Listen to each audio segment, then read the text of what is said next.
Good afternoon, my friends. Today we are going to use the Inferno, and I've decided I want to have a little bit of tortilla chips and chili. I am out of tortilla chips, as in chips, so we're going to go ahead and take this bag of tortillas, corn tortillas, and make some chips with them.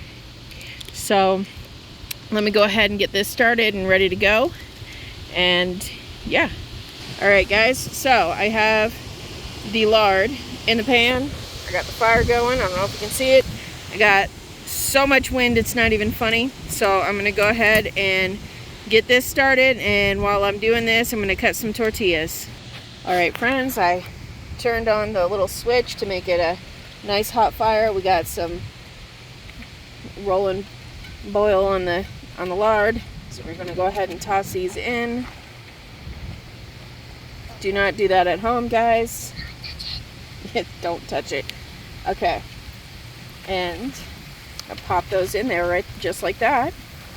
And I'll show you what they look like when they're done. As you can see, we're getting nice and toasty. We'll go over here. I don't know if you can hear that. Nice and crispy, just how we like them. So I'm going to go ahead and make my big old stack of corn chips, and then we can move on to the chili. And here we go, my friends. Cute little plate full of chips.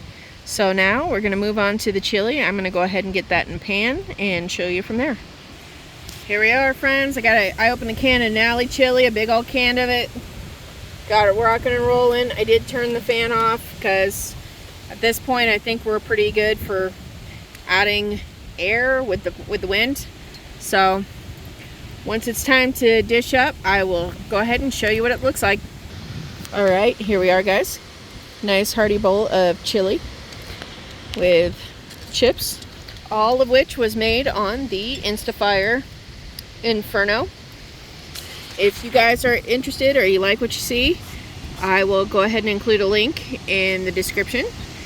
Otherwise, if there's something you'd like to see me cook on these, or any of my Instafire or even my solar products, go ahead and leave me a comment below, or you can message me. I hope you guys are happy, healthy, and safe, and I'll catch you guys next time.